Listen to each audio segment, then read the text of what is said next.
안녕하세요, 여러분. 오늘은 교회에서 상처받는 이유와 그에 대한 해결책에 대해 생각해보는 시간을 가져보려고 합니다. 교회는 사랑의 공동체라고 하는데 정말 이상하게도 그곳에서 상처받는 사람들이 참 많아요. 혹시 여러분도 경험해보셨나요? 아, 사람 때문에 교회 나가기 싫다 이런 마음 말이에요. 사실 저도 그런 적이 있었거든요. 그래서 오늘은 교회에서 상처받는 5가지 이유와 함께 교회가 이런 분들을 어떻게 다시 품을 수 있을지 실제적인 해결책도 나눠보려고 합니다. 1위, 사람에게 기대할 때? 첫 번째 이유는 바로 사람에게 기대하기 때문이에요. 교회에 가면 하나님을 만나러 가는 건데 어느 순간 우리는 사람들에게 눈을 돌리게 되더라고요. 저 집사님은 나를 이해해 주실 거야. 목사님은 나를 절대 실망시키지 않으실 거야. 이런 기대를 품게 되죠. 그런데 생각해 보세요. 사람은 누구나 불완전하잖아요. 그래서 완전하신 하나님께 나아가는 거잖아요. 하지만 우리는 다시 이러한 사람들에 대한 실망 때문에 그런 우리를 받아주신 하나님을 다시 배척하려 한다는 거예요. 참 아이러니하지요? 자, 그렇다면 교회는 이러한 상황에 대해 어떤 대응을 해야 할까요? 첫째, 새신자나 등록교인들에게 처음부터 명확하게 알려줘야 해요. 우리도 불완전한 사람들이고 실수할 수 있다는 걸 솔직하게 말이에요. 둘째, 지도자들이 먼저 자신의 약함을 나누어야 해요. 완벽한 척하지 말고 나도 이런 부분에서 부족하다고 고백하는 거죠. 그래야 성도들도 현실적인 기대를 갖게 되는 것이랍니다. 교회에서 상처받는 이유 2위, 권위가 잘못 사용될 때? 두 번째는 권위 남용 때문이에요. 가끔은 교회 리더들이 권위를 잘못 사용해서 깊은 상처를 주기도 해요. 정말 가슴 아픈 일이죠. 예수님은 마태복음 20장 26절에서 너희 중에 누구든지 크고자 하는 자는 너희를 섬기는 자가 되어야 한다고 하셨어요. 그렇다면 교회는 어떻게 해야 할까요? 우선 리더십 교육을 강화해야 해요. 권위는 섬김을 위한 것이라는 걸 계속해서 교육하고 점검해야 해요. 그리고 투명한 의사소통 시스템을 만들어야 해요. 성도들이 리더십에 대해 건전한 피드백을 할 수 있는 창구를 열어두는 거죠. 마지막으로 정기적으로 리더들이 성도들의 발을 씻어주는 시간을 가져보세요. 말로만 섬김이 아니라 실제로 낮아지는 모습을 보여주는 거예요. 교회에서 상처받는 이유 3위, 말로 인한 상처? 세 번째는 말로 인한 상처예요. 사실 교회에서 받는 상처의 대부분은 사람들의 말 때문이에요. 야고보서 3장에서 혀를 불에 비유한 것처럼 말 한마디의 파괴력은 정말 무서워요. 따뜻한 칭찬 한마디가 사람을 일으켜 세우는 것처럼 차가운 뒷담화 한마디가 사람을 완전히 무너뜨릴 수 있거든요. 그렇다면 교회는 어떻게 해야 할까요? 우선 칭찬 릴레이 문화를 만들어 보세요. 매주 예배 후에 서로에게 감사와 칭찬의 말을 나누는 시간을 갖는 거예요.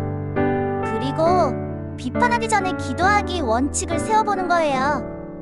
누군가에 대해 부정적인 말을 하기 전에 먼저 그 사람을 위해 기도하는 습관을 만드는 거죠. 셋째는 소그룹이나 목장에서 정기적으로 화해와 용서의 시간을 가져보세요. 쌓인 오해들을 서로 풀어내는 안전한 공간을 만드는 거예요. 교회에서 상처받는 이유 4위, 사랑의 부재. 네 번째는 사랑이 없는 교회 때문이에요. 교회는 사랑의 공동체라고 하는데 정작 그 안에는 차가운 형식만 있고 따뜻한 사랑은 찾아보기 어려울 때가 있어요. 고린도전서 13장에서 사랑이 없으면 아무것도 아니다라고 말하잖아요. 그렇다면 교회는 어떻게 해야 할까요? 우선 1대1 돌봄 시스템을 만들어 보는 거예요. 모든 성도가 최소한 사람은 자신을 챙겨주는 사람이 있도록 말이에요. 둘째, 정기적인 사랑 실천 프로젝트를 진행하는 거예요. 병든 성도 돌보기, 어려운 가정 도우기, 새신자 환영하기 같은 구체적인 활동들 말이에요. 셋째는 예배 전후에 진짜 안부를 묻는 시간을 가져보세요. 형식적인 인사가 아니라 요즘 어떠세요? 무엇을 위해 기도해드릴까요? 이런 진심 어린 관심말이 필요해요. 교회에서 상처받는 이유 5위. 용서하지 못할 때? 5번째는 용서하지 못하는 마음 때문이에요. 사람이 모인 곳에는 어디든 갈등이 있어요. 그건 자연스러운 거예요. 진짜 문제는 갈등 자체가 아니라 그 갈등을 풀지 않고 마음속에 계속 쌓아두는 거예요.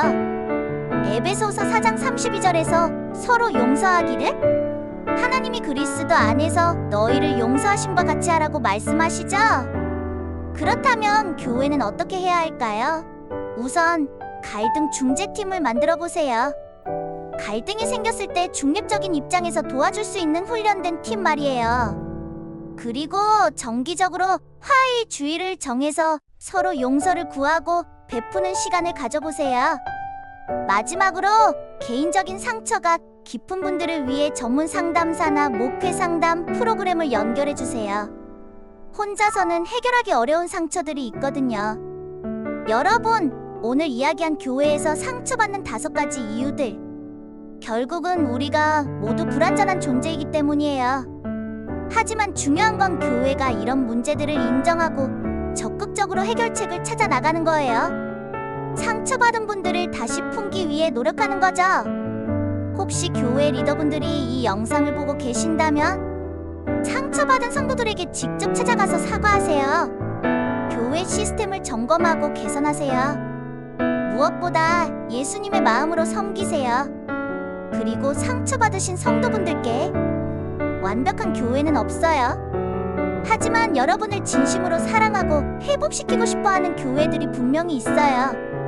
한 번의 상처로 하나님까지 등지지는 마세요. 사람은 우리를 실망시킬 수 있지만 예수님은 절대 그러지 않으세요. 예수님은 끝까지 우리 곁에 계시고 끝까지 우리를 사랑하세요. 오늘 영상이 도움이 되셨다면 좋아요와 구독 부탁드리고 댓글로 여러분의 경험과 생각도 나눠주세요. 특히 교회 리더분들은 이런 해결책들을 어떻게 실천하고 계신지도 공유해주시면 정말 감사하겠어요. 우리 모두 더 따뜻한 교회에 더 사랑이 넘치는 공동체를 만들어가요. 다음에 또 만나요.